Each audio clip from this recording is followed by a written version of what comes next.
نظر اپنی بلندی درجات کے واسطے وہ مومنین مخلوقین جو اس جہان فانی سے رحلت فرما دیا اور ان کے لیے فاتحہ پڑھنے والا کوئی نہیں. آپ تمام موجودین عبدالعظیم کے سارے ثواب کے لیے اور دنیا میں اس کو تمام فرمایا کہ مومنین بلندی درجات کے واسطے سورۃ بسم اللہ الرحمن الرحیم.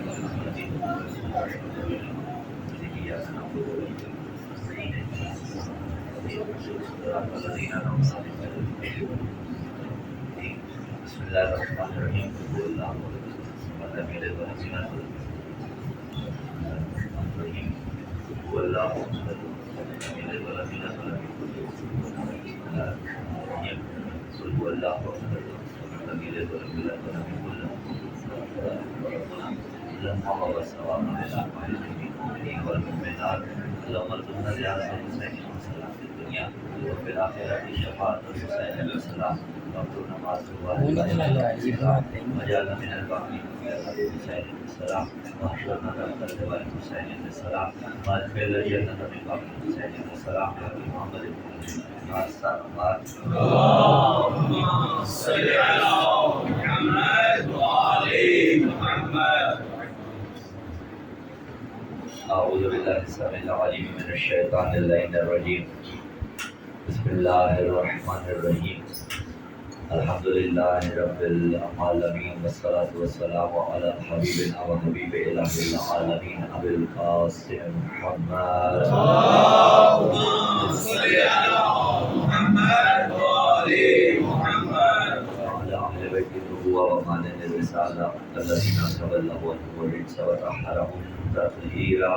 اللهم صل على محمد وآل محمد. صلى على جميع أعدائهم وبعد. قال الله تعالى في كتاب الله الناطق والقرآن الصادق والصادق. بسم الله الرحمن الرحيم. في بيوت أذن الله أن ترفع ويذكر فيها اسمه يسبح له فيها بالغدو والآصال. السلام على الحسين وعلى علي بن الحسين وعلى أولاد الحسين وعلى أصحاب الحسين. خاندان اہل بیت علیہ السلام کی عظمتوں کے شایان شان بالخلوص ہدیہ الصلوات. اللهم صل على محمد وآل محمد. دعا خدا بند بنان کے رکھے فاتح شام بی بی جبل الصبر حضرت زینب سلام اللہ علیہا. ان ایام اعظام میں سورہ اسقر جہاں جہاں بھی سفید رائے سے الشہداء بچھی ہوئی ہے. خدا بند بنان سے عافیت کی نسان یا العالمین. ایام کا عزتانی واسطہ جو مریض ہیں انہیں شفا کاملہ چاہیے. بالخصوص ڈاکٹر وارث جن کے متعلق یہ ہمیں دی گئی کہ ان کے عادلانہ حملہ کیا گیا. میرے اللہ نے جلد از جلد شفا کاملہ چاہیے. وہ تمام گھر وہ تمام جگہات کے جہاں اہل بیت علیہ السلام ہوتا ہے وہاں اپنی رحمتوں کی ضرورت نازل. میری بھی حیدر خراج چل کر آئی ہے. میرے اللہ تجھے اپنی عصمت و جمالت کا واسطہ ان سب کے نام اعمال میں حضرت علی کا ساتھ عالمین بحق امیر المومنین. ہم سب کے گھروں کا ماحول اتنا خوبصورت بن جائے کہ جب وقت امام ظہور فرمائیں تو کم از کم ایک رات نوکروں کے گھر میں مہمان ٹھہر سکے. دارس قابل ہو آلس قابل ہو دارس قابل ہو کہ لشکر حجت دورہ کی ادنا سے سپاہیوں میں ہمارا شمار ہو سکے. تمام دعاؤں کی قبولیت کے لیے امام زمان کے ظہور میں تنظیم کے لیے ہدیہ الصلوات. اللهم صل على محمد وآل محمد. کار کو والیاں نے حضرت اقرار یہ پروردگار عالم کا احسان ہے ہماری ذات پر اور لطف الہی ہے کہ اس نے ہمیں نظر آئیے سید الشہداء اور حسین ابن علی جیسی نعمت. لطف جسے اس طرح سے ڈیفائن کیا جاتا ہے کہ ما یقرب العبد الی طاعت اللہ، یعنی وہ چیز جو انسان کو اطاعت الہی کے قریب کرے. وَيُبْعِدُ عَنْ مَعْصِيَتِ اللَّهِ، اور معصیت الہی سے انسان کو دور کرے. وہ شے لطف قرار پاتی ہے. نظرداری سید الشہداء لطف ہے کیونکہ اسی نظرداری کی وساطت سے انسان خدا متعال کے قریب ہوتا جاتا ہے، جنت سے قریب ہوتا جاتا ہے، جہنم سے دور ہوتا جاتا ہے. پروردگار عالم کی عطا ہے. اور آج گھر گھر جہاں زخانے تھے وہاں زخانے کھل گئے اور کچھ ایسی جگہات کی جو عام طور پر کسی اور مقصد کے لیے استعمال ہوتی ہیں، لیکن انہیں بھی اس وقت خیمہ حسینی بنا دیا جاتا ہے۔ ماشاءاللہ جی، اسے بھی دراصل اس وقت خیمہ حسینی بنا دیا گیا، گلی گلی اپنے گھروں میں بھی ادا خانے آباد ہیں۔ یہ اس لیے ہے کہ آج بھی زمانے میں جو ہستی حریت کا درس پڑھ رہی ہے اسے حسین ابن علی، اس کے علاوہ کوئی ایسا ذکر نہیں، کوئی ایسی شے نہیں۔ دیکھیے اگر میڈیکل کی فیلڈ سے متعلق کوئی مقام ہو، کوئی مسکن ہو، تو وہاں اگر کوئی لیکچر بھی رکھیں گے تو وہی لوگ آئیں گے جو ان کے متعلقین ہوں گے۔ یونیورسٹی میں اگر کوئی لیکچر ہوگا خاص قسم کا تو وہی آئیں گے جو ان کے متعلقین ہوں گے۔ کوئی ایسا ذکر نہیں ہے جو ہر جگہ ایڈجسٹ ہو جاتا ہو سوائے ذکر حسین۔ یونیورسٹی میں دیکھ لیں تو یوم حسین وہاں پہ منایا جاتا ہے۔ اگر ان جیسی مثالوں کو دیکھ لیں تو ہر جگہ پہ حسین حسین ہو رہا ہے، اور اللہ رب العزت کا یہ لطف ہے، یہ خاص عطا ہے۔ اور میں ایک جملہ پہلے شاید کچھ سماعت فرما چکی ہوں، اس جملے کو کہنا چاہتا ہوں۔ آپ کے گھروں میں بھی عزا خانے ہوں گے، گھروں میں بھی مجالس عزا ہو رہی ہیں۔ میں کہتا ہوں کوئی کہے تو کہے، ولا والا کبھی غریب خانہ نہ کہے۔ ایک کنال پہ ہو، 2 کنال پہ ہو، 5 مرلے پہ ہو، حتیٰ 1 مرلہ جس میں 2 چارپائیاں یا 1 بیڈ سے زیادہ کی جگہ نہیں ہوتی، اتنا بھی ہو تو بھی کبھی اسے غریب خانہ نہ کہیے گا۔ کیوں؟ اس لیے کہ وہاں چھوٹا ہی کیوں نہ ہو، علم تو ہوتا ہے۔ روزے کی شبی تو ہوتی ہے، چھوٹا سا عزا خانہ تو ہوتا ہے، اور ہمارے گھروں کے عزا خانے ہمارا فخر ہیں۔ اسی لیے کہا بابا جس گھر میں عزا خانہ ہو وہ غریب خانہ نہیں امیر خانہ ہوتا ہے۔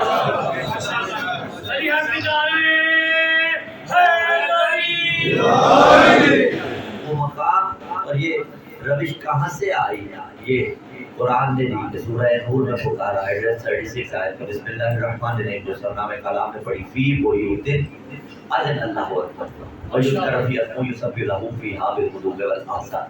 یہ جو فی ہے نا عربی میں یہ آتا ہے ظرفیت کے لیے۔ مثلا اگر آپ مسجد میں ہوں تو کیسے کہا جائے گا میں مسجد میں ہوں؟ فی لگا دیں گے مسجد سے پیچھے، ہو جائے گا فی المسجد، ٹھیک ہے۔ حسینیہ میں ہوں، عرب کنٹریز میں امام بارگاہ کو حسینیہ کے نام سے تعبیر کیا جاتا ہے نا۔ امام بارگاہ یا حسینیہ میں ہوں تو آپ کیسے کہیں گے کہ میں حسینیہ میں ہوں؟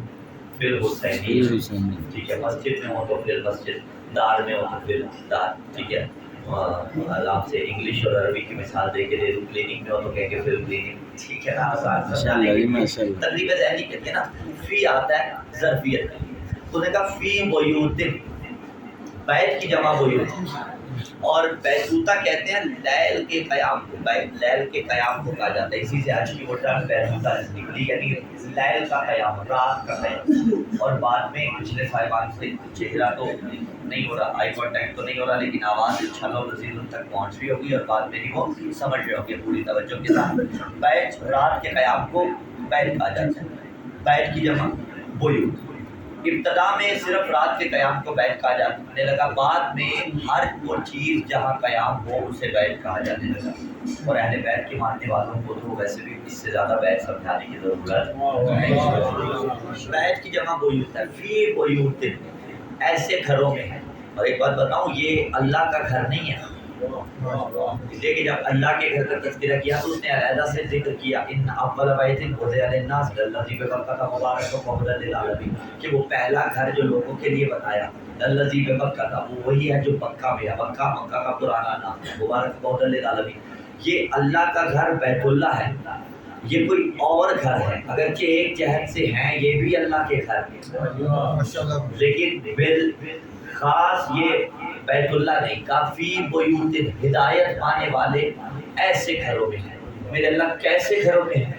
اذن اللہ، یعنی اذن دیا، اذن اللہ ان ترفع، جن گھروں میں ہدایت پانے والے ہیں اللہ نے اذن دے رکھا ہے ان گھروں کی تعظیم کرنے۔ اللہ نے اذن دے رکھا ہے کہ ان گھروں کی تعظیم کی جائے۔ وَيُذْكَرُ فِيهَا اسْمُهُ، وہ گھروں میں اس کا ذکر کیا جاتا ہے۔ یسبح لہ فیہا بالغدو والآصال، اور صبح و شام اس کی تسبیح بھی پڑھی جاتی ہے، اس گھروں میں اس نے اس کا ذکر کرنے کی اجازت دی ہے۔ مقام فکر یہ ہے، 2 چیزیں ہوتی ہیں، بیت اور صاحب بیت۔ دار اور صاحب دار، جسے آپ کہتے ہیں گھر اور گھر والا، آیا گھر والوں کی وجہ سے گھر کی منزلت ہوتی ہے یا گھر کی وجہ سے گھر والوں کی قدر و قیمت ہوتی ہے؟ آواز رہی ہے جنہوں نے کہا کہ گھر والوں کی وجہ سے گھر کی قدر و قیمت ہوتی ہے. چھوٹے بچے بھی انہیں بھی ساتھ ملانے چلے نا، تقریب ذہنی کے واسطے مثال دے رہا. دیکھیے سفر آپ بھی کرتے ہوں گے، ہم بھی سفر میں رہتے ہیں. دور کہیں کسی ویرانے میں، کسی نیشنل ہائی وے سے اتر کے، کسی موٹر وے سے اتر کے جب ایک جھونپڑی نظر آ جائے اور اوپر عباس کے علم کی شبی لگی ہوئی تو آپ کا ہاتھ بھی اٹھ جاتا ہے، ٹھیک ہے، اور سلام بھی کرتے ہیں، یا باب الہوائے السلام مولا میرا سلام قبول کیجیے. جھونپڑی، اور میں یہاں جملہ کہتا ہوں، بعض لوگ ایسے ہیں کہ جن کا سوشل اسٹیٹس اس بات کی اصلاً اجازت ہی نہیں دیتا کہ وہ جھونپڑی میں جائیں اگر علم نہ لگا ہو. اگر علم نہ لگاؤ تو کہیں گے نہیں میرے تو اسٹینڈرڈ کی بات ہی نہیں ہے، یہ تو میرے معیار کے مطابق نہیں ہے. لیکن اگر علم لگاؤ تو پھر کوئی اعراض نہیں کرے گا، ٹھیک ہے. اور اس کے برعکس بڑے سے بڑا گھر نظر آ جائے، خدا ہر بے گھر کو اپنا گھر عطا کرے. اہل بیت علیہ السلام اس دعا کی قبولیت کے لیے بابا نے بلند صلوات صلی علی محمد و آل محمد. تو زیادہ سے زیادہ بڑے سے بڑا گھر دیکھ کے کیا کہا جاتا ہے؟ ماشاءاللہ سبحان اللہ. اور رشک اور حسد بھی یہی ہے. اگر کسی کو دیکھا، اچھی گاڑی اس کے پاس دیکھ لی، اچھی بائک اس کے پاس دیکھ لی، اچھا گھر اس کا دیکھ لیا اور دیکھ کے کہا ماشاءاللہ سبحان اللہ، تو خدا اسے بھی نصیب کرے گا اور 14 کا صدقہ اس عمل کے نتیجے میں آپ کو بھی عطا کرے گا. یہ رشک ہے، رشک کی ممانعت نہیں ہے. لیکن اس کے بعد خلاف حسد کیا ہے؟ دیکھ لی کسی کے پاس اچھی گاڑی اور کہا ہاں ہاں مجھے معلوم ہے کہاں سے آئی ہے، ٹھیک ہے. دیکھ لیا کسی کا بڑا گھر تو کہا مجھے پتا ہے یہ پیسہ کہاں سے آیا ہے. البتہ ہونا شفاف چاہیے، اس کی منی ٹریل کلیئر ہو، ٹھیک ہے. وہ ایکسیپشنل کیسز کی بات نہیں کر رہا. تو اگر ایسے کیا تو یہ حسد ہے، اور اگر حسد کیا تو اللہ اسے تو نصیب کرے گا لیکن آپ کو کبھی نہیں دے گا. زمانہ آل محمد سے حسد کرتا ہے، زمانہ حسین سے حسد کرتا ہے. یہی سبب ہے کہ نہ انہیں حسین ملتا ہے، نہ ان کے ہاتھی حسین جیسے بن سکتے ہیں.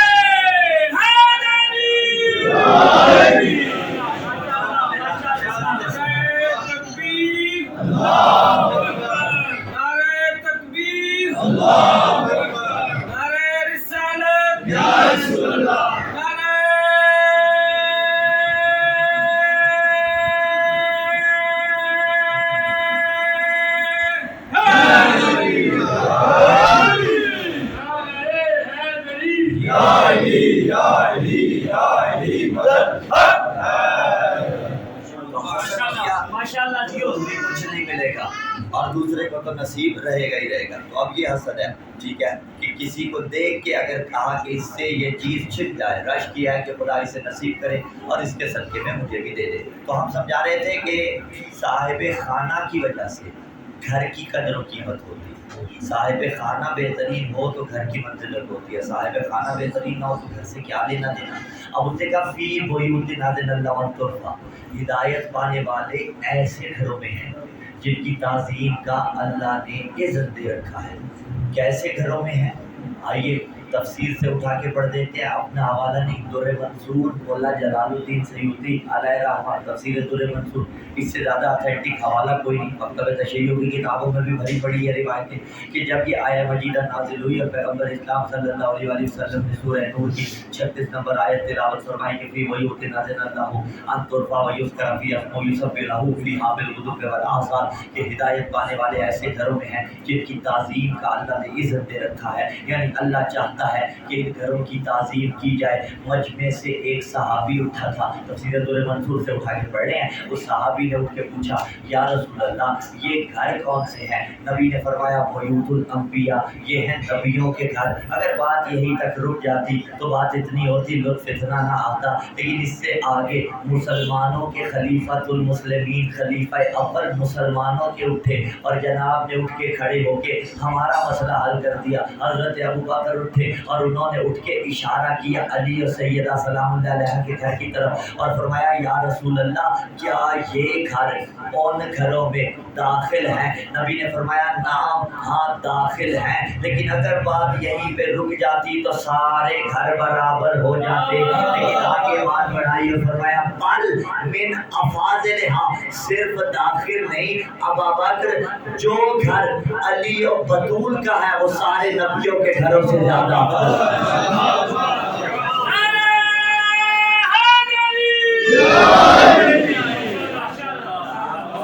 کے ساتھ دل بولا علی مولا علی مولا ہر میزان میں تولا علی مولا علی مولا زمین بولی فلک بولا علی مولا علی مولا سلیمان علی اکنار آئے حیدری.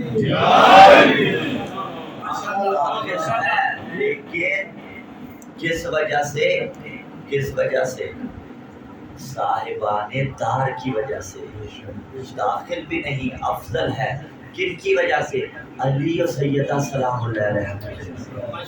اگر یہ اس گھر میں نہ ہوتے تو یہ اتنی افضلیت کا حامل نہ قرار پاتا. دونوں لولا علی وقال علی فاطمہ کو من آل بیت یوم القیامہ سن رکھی آپ نے روایت علماء سے، ٹھیک ہے، کہ دونوں ہم پلہ ہیں. اور میرا حدیث نے اسی لیے تو لکھا تھا نا کہ شمس الضحیٰ علی ہے تو بدر الدجا ہے یہ، وہ مرتضیٰ تو جان دل مصطفیٰ ہے یہ. دونوں کا بتانا چاہ رہے نا کہ شمس الضحیٰ علی ہے تو بدر الدجا ہے یہ، وہ مرتضیٰ تو جان دل مصطفیٰ ہے یہ. باہر سخا علی ہے گوہرے بے بہا ہے یہ، عبد خدا ہے وہ تو قریب خدا ہے یہ. زاہد ہے حق پرست ہے خوش خوف نیک ہے، دونوں خدا کے فضل سے رتبے میں ایک.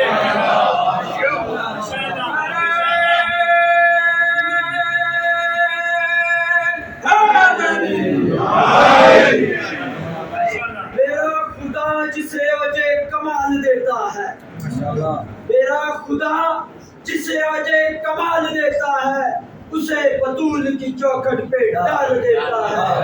رکھنا ہو اگر کسی کو نہ کہو یا علی مدد، یہ وہ عمل ہے جو شجرے گال دیتا ہے.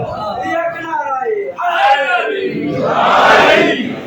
حقیقت میں روایت اس بات پہ شاہد ہے. بوڑھا صحابی رسول ایک عمل کیا کرتا تھا، اور بوڑھا صحابی رسول جھوم کے جملہ پڑھا کرتے تھے کہ لوگوں ادبوا اولادکم علی حب علی ابن ابی طالب، لوگوں اپنی اولادوں کو علی کے فضائل سناؤ، علی کے فضائل سنا کر اپنی اولادوں کو پرکھو. وَإِنْ أَبَى، اگر برداشت کر لیں تو فَبِهَا، اور ابا اگر انکار کر دے فَانْظِرُوا فِي شَأْنِ أُمِّهِ، تو دیکھنا یہ کہ اس کی خلقت میں غلطی کہاں پہ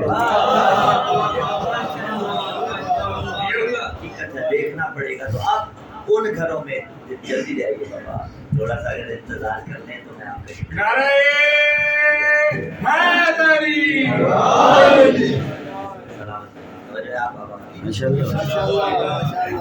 سلامت رہی. ان گھروں میں ذکر خدا ہوتا ہے. علی و سیدہ کی وجہ سے یہ گھر صاحب منزلت بنا. دونوں وہ ہیں کہ جن کا قصیدہ خود قرآن نے پڑھا، مرج البحرین یلتقیان بینہما برزخ لا یبغیان وبأی آلاء مرجان، کہ باہر عصمت اور باہر ولایت ملتے ہیں. لولو بن کے حسن آتا ہے، مرجان بن کے حسین. اب دونوں اس گھر میں ہیں جہاں دونوں معصوم ہیں. اور ایک تاریخ سے ایک اور مثال آپ کے سامنے پیش کر کے سوال آپ سے کروں گا اور جواب بھی انشاءاللہ لذیذ آپ ہی دے پائیں گے. حضرت مریم سلام اللہ علیہا، مریم سلام اللہ علیہا کا تاریخ میں اب نہیں ہوا.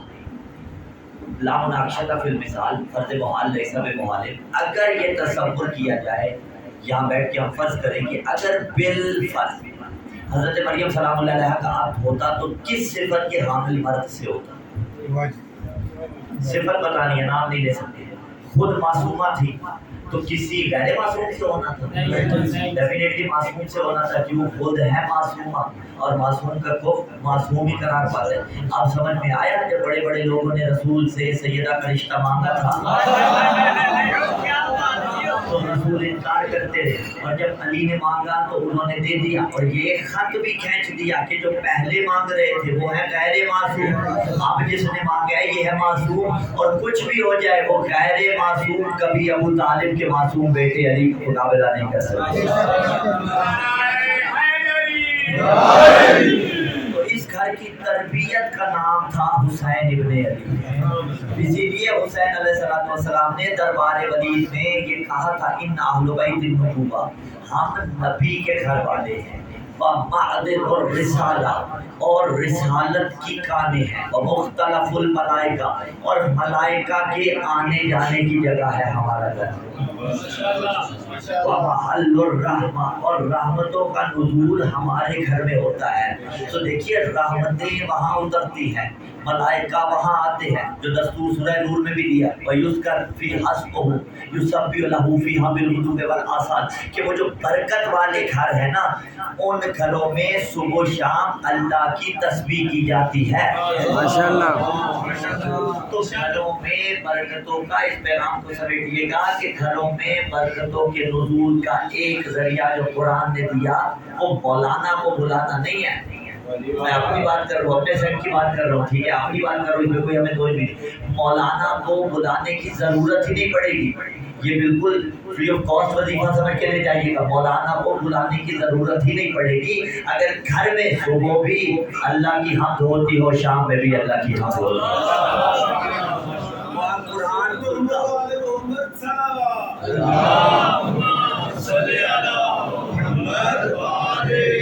وہاں قرآن کھلتا ہو، وہاں ذکر اہل بیت ہوتا ہو، وہاں کے بچے نمازی ہوں، وہاں کی بچیاں نمازی ہوں، وہاں کی مستورات نمازی ہوں، وہاں کا جوان سیرت علی اکبر کا تابع ہو، وہاں کی ماں بہن بیٹی سیرت ثانیہ زہرا سلام اللہ علیہا کی تابع ہو، وہاں کی بچیاں پردہ کرتی ہو، تو گھروں میں رحمتوں کا نزول ہوتا رہے گا۔ اسی لیے حسین نے فرمایا وَمَحَلُّ الرَّحْمَةِ، ہمارا گھر رحمتوں کا مرکز ہے۔ یا حسین ابن علی کتنا شکریہ آپ کا ادا ہو تو آپ کے شکرانہ ادا ہو، عزت علی کی قسم نہیں ہو سکتا۔ حسین نے فرمایا ہمارا گھر رحمتوں کا مرکز ہے، یا حسین ابن علی آپ کا شکریہ، یہ آپ کا ذکر ہے جس کی وجہ سے ہمارے چھوٹے چھوٹے گھروں پہ بھی اللہ رحمت کر دیتا ہے۔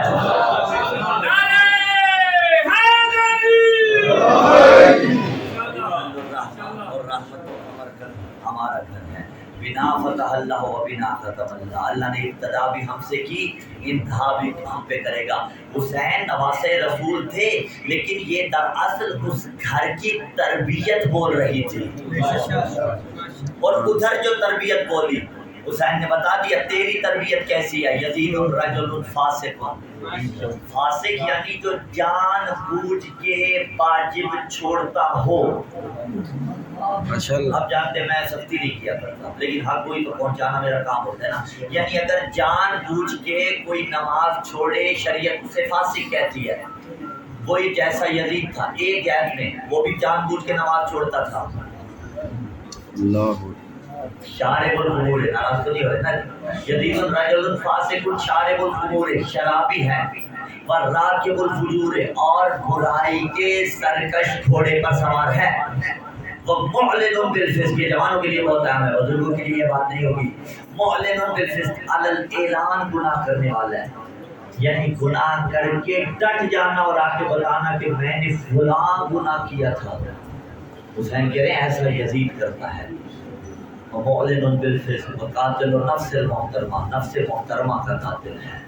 یعنی یہ جو حسینیت اور یزیدیت جو نعرہ لگایا جاتا ہے، یعنی یہ گھروں کی تربیت حسینیت کے معیار پہ ہو تو نعرہ زندہ باد ہے۔ اگر گھروں میں وہ نظام رائج ہو جو حسین کے قریب کرتا ہے، اور میں ہمیشہ ایک کہتا ہوں ایک شب میں یکسر معاملات تبدیل نہیں ہوتے بھائی، ایک شب میں یکسر معاملات تبدیل نہیں ہوتے، آہستہ آہستہ زمیں سازی کرنی پڑتی ہے، اور زمیں سازی کرنے کے لیے بہترین ایام یہ ایام ہے، بہترین رات ہے وہ جو آنے والی ہے، کہ جس رات میں اور لعنت اللہ سے علیہ السلام بچ گئے۔ اتنے گناہ انسان کے ذمہ ہی کیوں نہ ہو، پھر بھی گھبرانا نہیں چاہیے کیونکہ وہ قریب ہیں۔ اس رات میں ان سے کرامت کو طلب کیجیے۔ اگر سمجھ جاتے نا مقام حسین کو، برادران کا اصرار تھا، ہر مومن بھی قابل احترام ہوتا ہے، جن نے بھی کہا میں سارے وعدے نہیں نبھا سکتا تھا، میری مجبوری تھی کیونکہ مشرق کی مصروفیات زیادہ تھی، نیند کی کمی تھی، لیکن اس کے علاوہ فقط 2 سے 3 وعدے بہت زیادہ جنہوں نے اصرار کیا، اور ویسے تو اصرار مومن سے کروانے کی چاہیے، ان کے وعدے مکمل کی، اور اسی لیے کیا تھا کہ مختصراً جتنا ہو سکا پیش کروں گا، لیکن اس مختصر میں بھی میں نے اپنی کم علمی کے مکمل اعتراف کے ساتھ سمندر کو کوزے میں بند کرنے کی کوشش کی۔ منزل مسائل کی حسین وہ مظلوم ہے، قتیل الابرا، جس پہ ہر آنکھ اشک بار ہوتی ہے، اور صرف انسان ہی نہیں، حسین پہ تو پرندے بھی روئے ہیں، حسین پہ تو درختوں نے بھی گریہ کیا، جس پتھر کو اٹھایا جاتا تھا اس کے نیچے سے خون جاری ہوتا، اتنا مظلوم تھا زہرا کا۔ حضرت تصور تو کیجیے، آج کے سادات کی ہم تقریب کیوں کرتے ہیں؟ کیونکہ ان کی رگوں میں رسول کا خون ہے، سلسلہ در سلسلہ کئی پشتوں کے بعد رسول کا خون ہے، جو بغیر کسی وسیلے کے براہ راست رسول کا نواسا تھا، اس کا لہو امت نے ایسے بہایا جیسے کبش کو ذبح کیا جاتا ہے۔ یہ بڑی عجیب روایت ہے، مصیبت کا ایک پہاڑ ہے عزادارو، جیسے کبش کو ذبح کیا جاتا ہے، کیسے کبش کو ذبح کیا جاتا ہے عزادارو، پرانے زمانے میں، جاہلیت کے زمانے میں چند لوگ مل کر ایک بھیڑ کو پالا کرتے تھے، جب وہ بھیڑ جوان ہو جاتی نا، مل کے اس بھیڑ پر حملہ کرتے تھے، کوئی دائیں سے وار کوئی بائیں سے، ایسے بے دردی سے اسے ذبح کر دیا جاتا تھا۔ عزادارو، روایت نے کہا حسین کو ایسے ذبح کیا گیا جیسے کبش کو ذبح کیا جاتا ہے، یعنی اکیلا حسین درمیان میں تھا، فوجیں دائیں سے بھی آ گئی، بائیں سے بھی فوجیں آ گئی، کسی نے تیر مارا، کسی نے تلوار ماری، کسی نے نیزہ مارا۔ عزادارو، حسین کو اس بے دردی کے ساتھ شہید کیا گیا، زین ذوالجناح سے زمین پہ آیا، ابھی ظالموں کے ظلم نہ بھرے عزادارو۔ ایک مرتبہ ایک ظالم نے جو آتا تھا ظلم کرتا تھا، آخر میں شمل آیا، اس لعین نے ایسی جسارت کی، حسین کے سینے پر سوار ہوا، حسین کی داڑھی میں اپنا نجس ہاتھ ڈالا، خنجر کی ضربیں ماری۔ عزادارو، اگلی روایت سخت ہے، کبھی سوچتا ہوں پڑھا کروں، کبھی سوچتا ہوں چھوڑ دوں اس روایت کو، لیکن اکثر میں پڑھتا ہوں کہ پردہ کیوں ڈالوں مصائب آل محمد پہ، اور استاد بزرگوار مرحوم غفور علامہ محمد علی فاضل صاحب نے بھی اس روایت کو لکھا۔ عزادارو، روایت کیا ہے؟ عربوں کا ایک دستور تھا، جب حسین کی لاش پہ لوٹنا شروع ہوئے نا، دل تو معاف کیجیے گا، میں بہت کم اس روایت کو پڑھتا ہوں کیونکہ روایت بڑی سخت ہے۔ عزادارو، ایک مرتبہ جب لوٹ مار شروع ہوئی، کوئی امامہ لے گیا، کسی نے نالین کھینچ لی، کوئی عبا لے گیا، لیکن عزادارو، عربوں کا ایک دستور تھا، وہ کمر میں ایک پٹکا باندھا کرتے تھے۔ آج بھی اگر آپ دیکھیں، عرب کمر کے گرد ایک پٹکا باندھتے ہیں، حسین کی کمر کے گرد بھی ایک پٹکا تھا۔ بجدل بن سلیم جو اونٹوں کا ساربان تھا، اس لعین کا ارادہ تھا کہ یہ وہ پٹکا لوٹے۔ عزادارو، یہ وہ آیا ہے پٹکا لوٹنے، پہلے کا روایت سخت دل دکھے تو معاف کیجیے گا، یہ وہ پٹکا لوٹنے کے لیے آیا ہے۔ اس ظالم نے اپنا ہاتھ اس پٹکے پہ ڈالا، عزادارو، بطول کے بچے کا ہاتھ اس کو روکنے کے لیے بڑھا، لیکن بنوان روایت کے الفاظ ہے، اس ظالم نے خنجر کے وار سے حسین کا ہاتھ بچا دیا۔ عزادارو، دوسرا ہاتھ حسین نے بڑھایا، پھر وہی معاملہ، اس ظالم نے خنجر کے وار سے جن ہاتھوں کے موسے رسول لیتا تھا، وہ دشت کربلا میں خنجروں کی بھیڑ۔